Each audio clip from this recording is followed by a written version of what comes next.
saying that because I'm one of those nomads. I live in Pittsburgh and I work here, 412 miles away. I like it because I'm not really invested anywhere, so I don't have constraints. And there's something, I can understand why it's a very appealing lifestyle, because of the sheer mobility of it. Now, I wouldn't have done it if my daughter was younger. Since she was an adult and off to college, it wasn't a problem. But increasingly, you're running into people that are doing this more and more and more. They expect not to be invested where they are. This simply is a temporary place.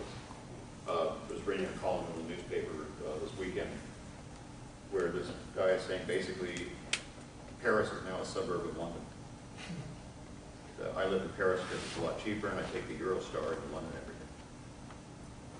And the tax rate now is there's tax advantage. So people are making these decisions all the time now, saying basically, why do I need community?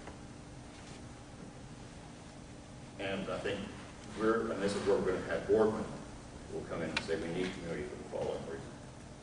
But you pay a price, because you become accountable, you become committed to other people, and you lose some of the mobility.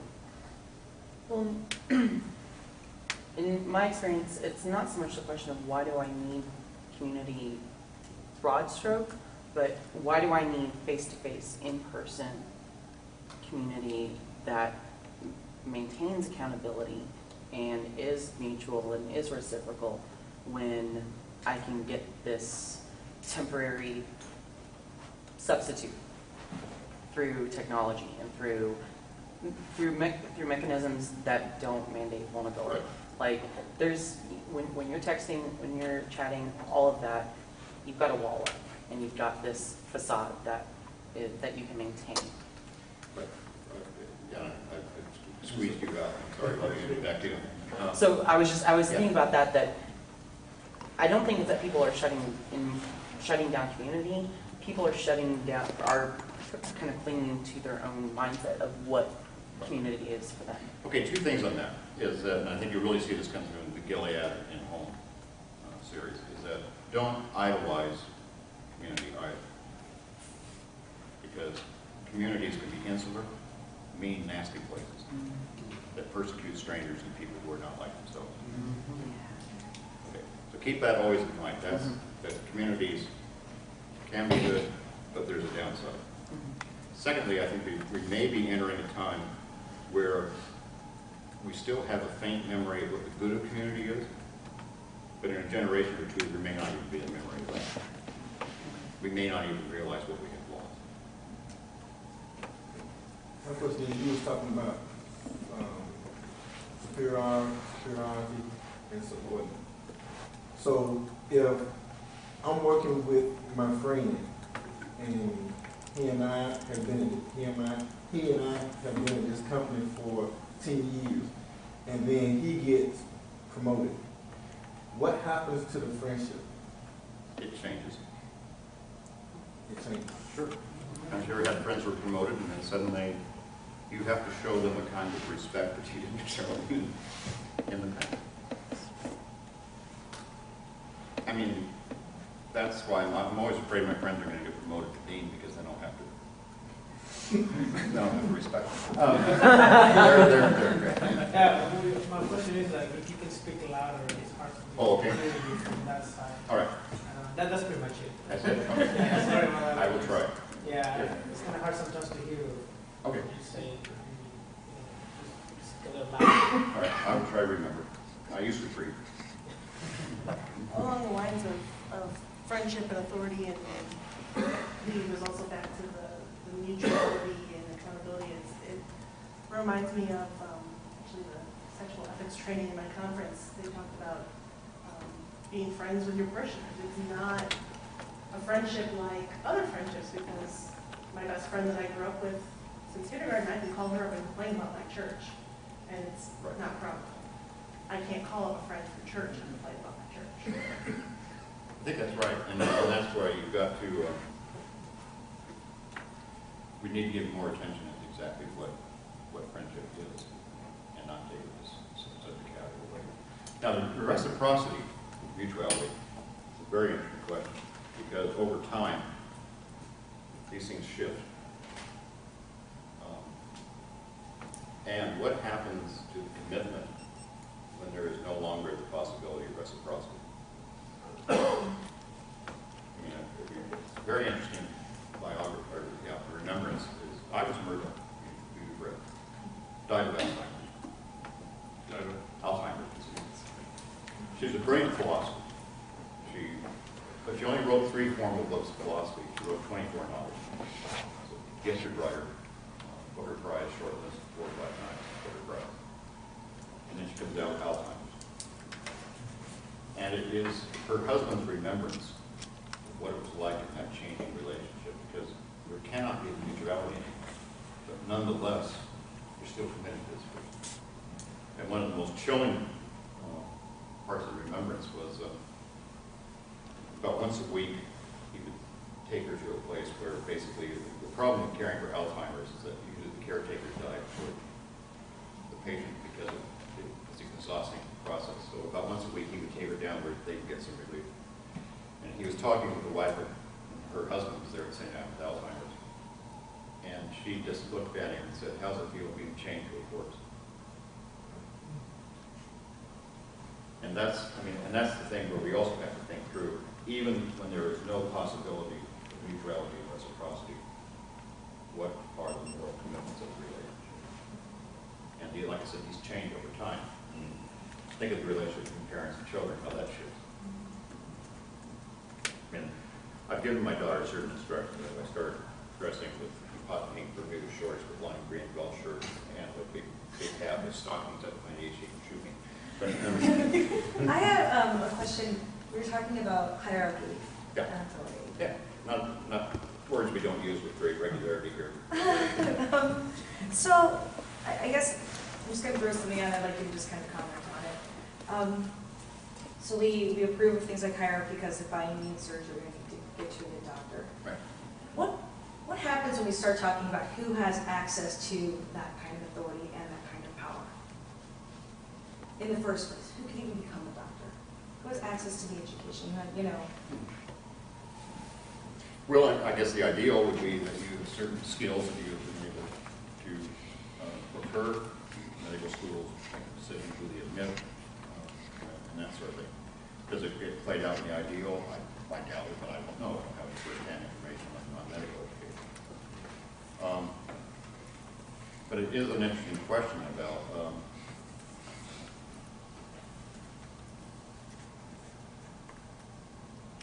who has the authority to admit people to the guild is really what you're asking. I just think things get full of tension right there. Sure. Because you might want, for example, like if one of your values is for your children to have a really good education, so you want to go that direction. But you also have a value that you want your child raised around in a multicultural setting. And then those kind of things get in tension because to get in a multicultural setting, you might not often, or at least in whatever city you live in, be able to also get a good education in that area. So kind of when these hierarchical issues kind of go into a moral tension with other things. I'm just... Sure. No, I think that's right. And that's where the debate has to really keep on going as you begin to ask what are fundamental questions of justice. And what is I mean, and the tension is often between, okay, we have these social goals over here, and these social goals over here, and they're not easily compatible. Or even like in the seminary setting, like you've got, my education is not equal to yours by any means. And there is a level of respect that will be given because of a sense of authority and hierarchy. But is there at some level the ability the choice that one can reject the authority of someone simply because they feel like you have no idea where my context is, or you have that you're not grasping onto it? Is that, I don't know, morally allowed?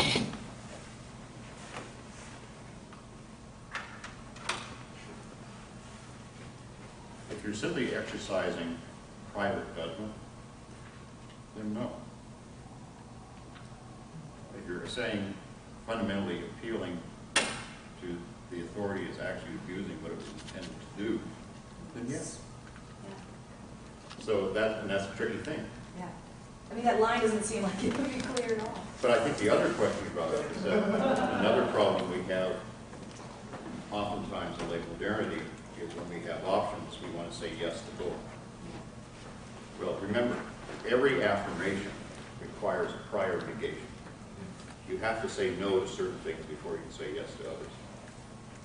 So, for example, to be a student at Garrett meant you said no to another career path. The only way you can say yes to this career path is to say no to others.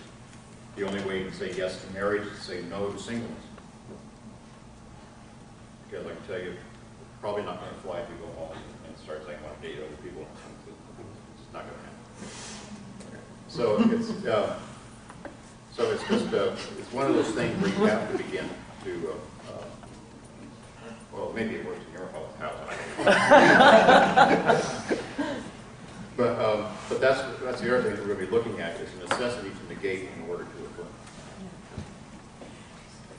All right. Now, continuing on with the neighbors, we have different kinds of neighbors. And what are the needs and circumstances of our neighbors? For example, what are the needs and circumstances of our enemies?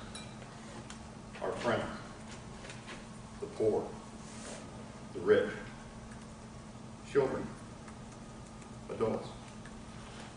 And again, this back where quality of being doesn't necessarily equal the quality of treatment. The most cruel thing you can do to a child is to treat a child as if she were an adult. It's entirely cruel. So there's a certain kind of specificity of the treatment that takes into account what are the particular needs of a child, what are the particular circumstances of the child, and how do I treat the child accordingly. It's the same with the poor, the same with the category of enemies. I mean, an enemy is not simply an object to be exterminated. An enemy is someone you are in conflict with, and you should only use that force which is necessary to subdue the enemy, not necessarily entail killing. All right, and how should love of neighbors be exhibited? That becomes really where ethics becomes the most controversial. Because different people, for very good reasons, can argue that certain neighbors should be treated in certain ways and are often in diametric opposition to other people's opinions. Now, deliberation in and of itself, however, is of little practical use. It must lead to something. Deliberation must end with concrete decision and action. If all Christians do is deliberate, then they are of little more use than a sophomore philosophy major, precocious but annoying and inept. Not unlike the faculty. At some point, deliberation must come to an end, and the church must decide. And note again that deliberation is not a solitary act, or requires the company of others. For Christians, it requires the fellowship of the church. Now, discernment, and again, that is not an easy task, because it's not been my experience that we may talk about Christians as being saints, but they rarely act that way. They're much more adept at acting as sinners. But you can't simply abandon the church. The church is where we deliberate and where we ultimately discern. I mean, what we're doing here in the classroom is actually fairly artificial.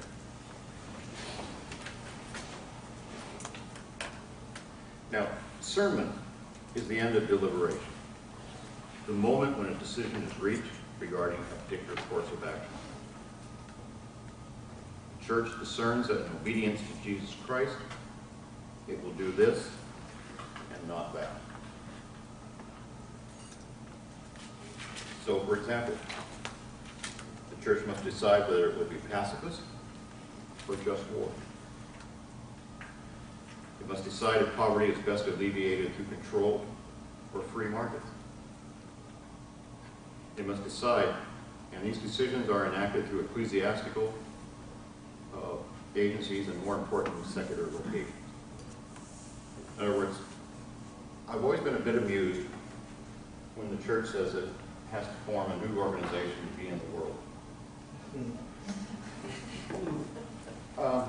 It's already in the world. through its members. And what we need to recover, if the work of the church is to be successful, we need to recover the importance of secular vocations. That these are equally callings for the ministry and service of Jesus Christ. The other thing that amuses me is this notion of part-time ministry. All Christians, in virtue of their baptism, are ministers of Jesus Christ. And there are no part-time Christians. Therefore, all members of the body of Christ are full-time ministers. And this is what moral theology has to begin to recover, help the church recover, is the notion of how do we enable the laity and be laity, not to be honorary clergy, but to be exactly what they were called to be: bankers, teachers, parents, lawyers, laborers.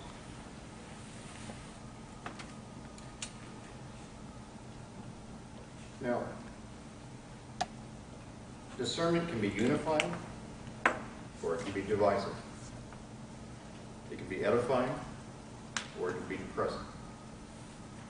This is not surprising, since deliberation and discernment is undertaken by sinners and not angels. But when we have reached the point of decision, how do we know what we discern is right, and that our action is in accord with what is good? To know what the good is, we must also know what is good. Otherwise, our discernment is disfigured and we end up doing what is wrong. Repeating St. Paul's admonition of wretched creatures that we are. This, in other words, one of the things we'll be looking at too is that even within Christian ethics, there's always the prospect of unintended consequences. Things we could not foresee. And that even good things can have very bad outcomes. I mean, a very crass example.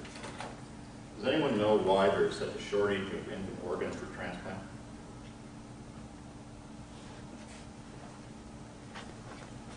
You can almost plot it to the exact date in each state when they enacted mandatory seatbelt and child restraints in cars. Because the biggest source for infant organ transplantations was massive hit and trauma in a car accident. Now, I think it's a good thing that we have those laws in place. But one consequence is that other infants now suffer because there's no available organs for transplantation. So even the best of our acts can have unintended consequences, and we need to be aware that's probably going to be the case.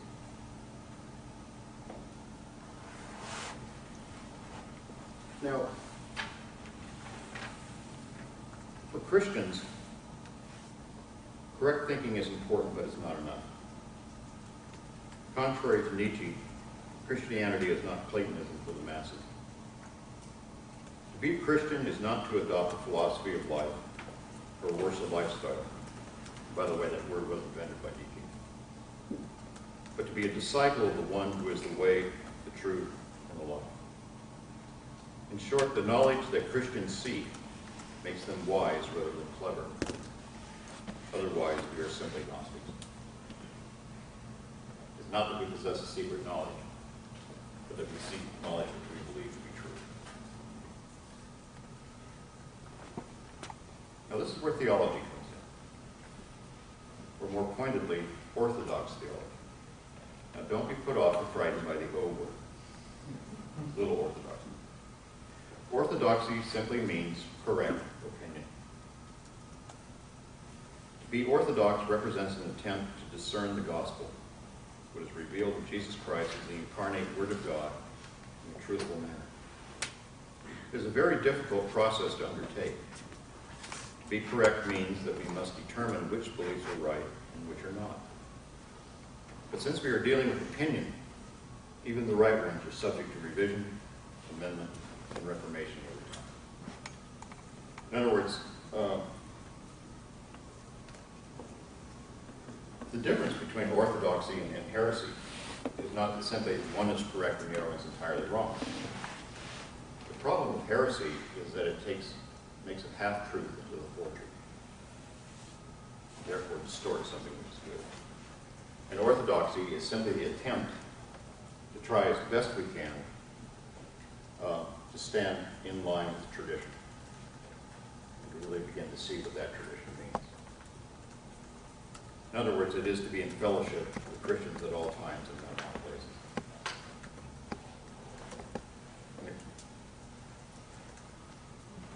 And sadly, this is an ideal which is often not achieved.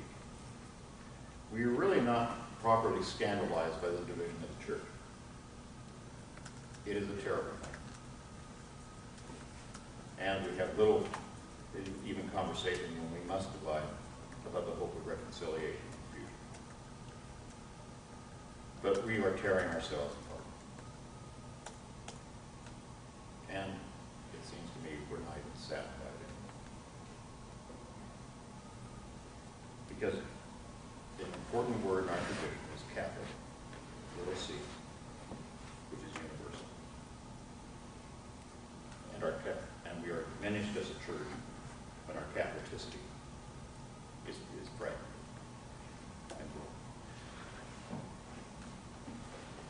Now, we begin with what we have inherited from our ancestors in the faith, as expressed in and through Scripture, worship, creed, and practice. But again, what we have inherited is opinion that is subject to revision and amendment as needed.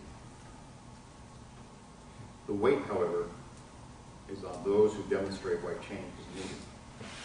The question to be answered is why, and not why not.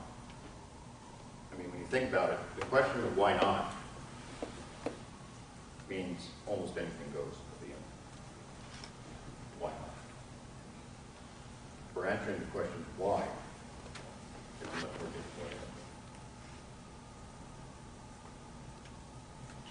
Theology also provides the church with its proper vocabulary in conducting its deliberation and discernment. Now, I think, personally, a very interesting doctoral dissertation in the future needs to be written that pinpoints the date when theology became boring. And it's really a terrible thing, because oftentimes, when I'm, or not, I'm not asked that often, but I'm occasionally asked to do something in a church. I'm always told so many words, and I don't talk theology because people will get bored and they'll hate you.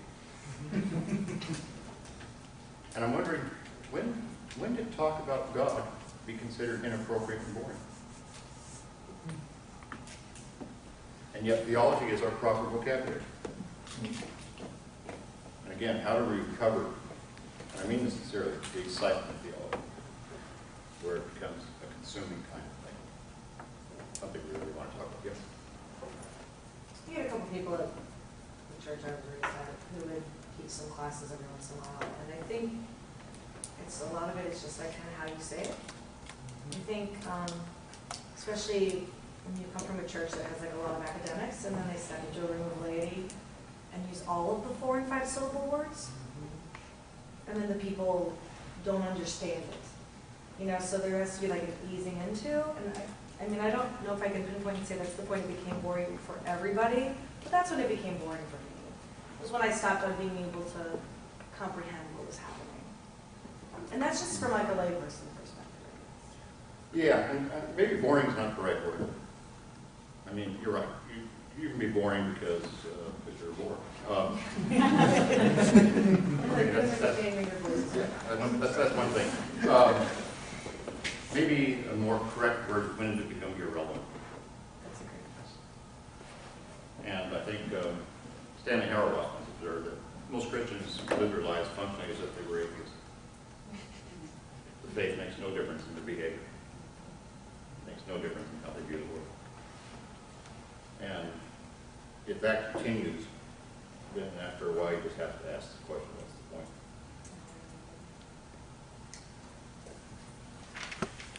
So in that quote, are you saying that Christians just allow everything to go on without any thought? Well, I won't say all Christians everywhere, but I will say that increasingly I run into people who are churchgoers, which you'd never know. There's no excitement about the faith. no really sense of the reality of God that makes demands of them. No sense that in being a Christian might cost me something.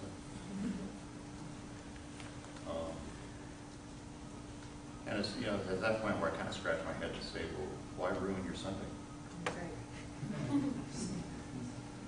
Because there's a lot more interesting things you could do. So that's what I'm getting at, is that it doesn't seem to me that we have this vibrant reality, and this is where theology, I mean, it's the proper language of the church, because it tells us something about this God who becomes a human being and changes the world. And that vision doesn't seem to be captured, is it? Or at least it gets more and more diminished, I think. Or you can go to supposedly a church-sponsored conference,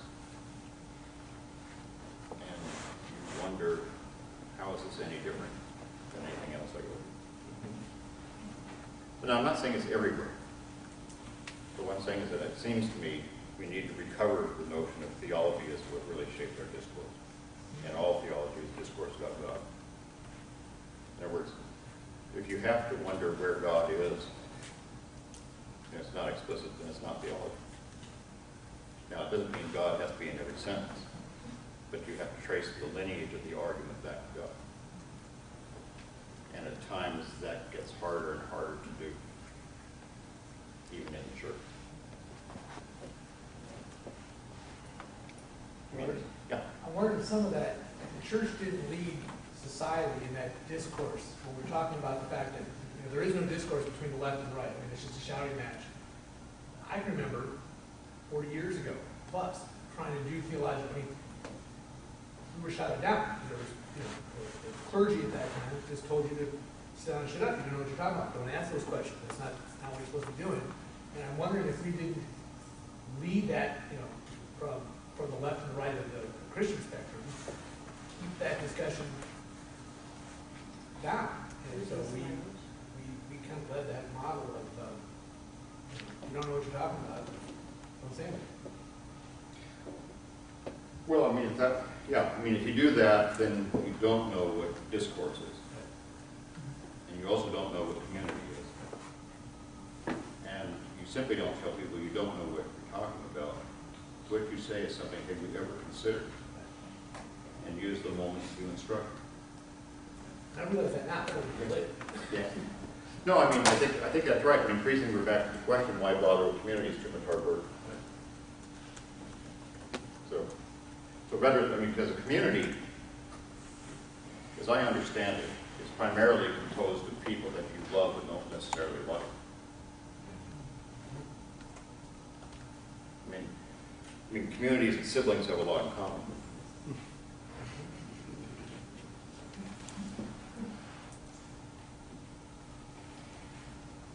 Now, when the church strays away from what are properly theological arguments, the result is often endless and acrimonious deliberation or deep and hurtful division. And I think we can all think about this in terms of a variety of issues. The church is deeply divided over the question of something like abortion. It's deeply divided over questions of same-sex union. And you can go on and add whatever list you want. And by and large, when the divisions have been most hurtful, I think, has been when theology has been largely absent, and we've reverted to rights language. I have a right to do this, or a right to do that. And not theological argument saying why. In other words, for better or worse, St. Augustine was the theologian who affirmed marriage in the Christian tradition 4 centuries after it got started. But to that point, it was tolerated but not seen as very good occupation. And he doesn't say, well, Christians have a right to get married. No, he says there are 3 goods of marriage. Here they are. And that's the theological one. Now, we may, over time, change those goods and things like that, but nonetheless, where are the latter-day Augustines who rise up and say, here's the good of this, here's the good of that? Now, Having said that, again, focusing on theology does not guarantee a result of consensus. Doesn't guarantee it at all. Where we deliberate, and we may very well come to severe still disagreements with theological